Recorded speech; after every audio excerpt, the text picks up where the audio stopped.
আজকে সব কাজ সেরে উঠতে উঠতে দেখলাম প্রায় 9:30 বেজে গেছে। বাড়ি গিয়ে আবার রান্না করব, এদিকে কিছু প্রিপারেশন করেই আসিনি আগে থেকে।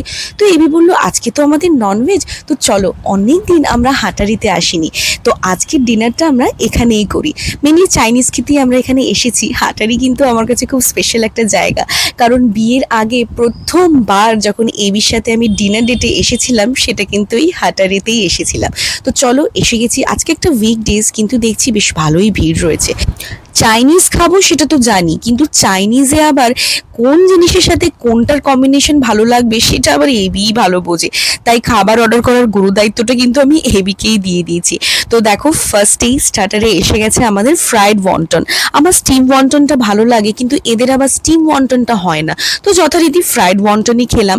আর মেন কোর্সে কিন্তু অর্ডার করেছি এগ চিকেন গ্রেভি নুডলস, তার সাথে মঙ্গোলিয়ান চিকেন।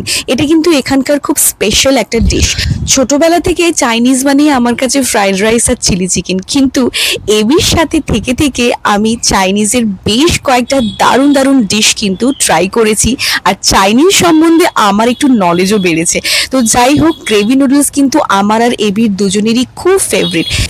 খাওয়া দাওয়ার ব্যাপারে কিন্তু আমার আর এবির সব কিছুতেই একমতই থাকে, কারণ আমরা দুজনেই খুব ফুডি।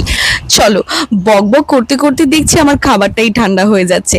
ঝটপট করে ডিনারটা সেরে নিই, দেখা হচ্ছে তোমাদের সাথে পরের ভিডিওতে।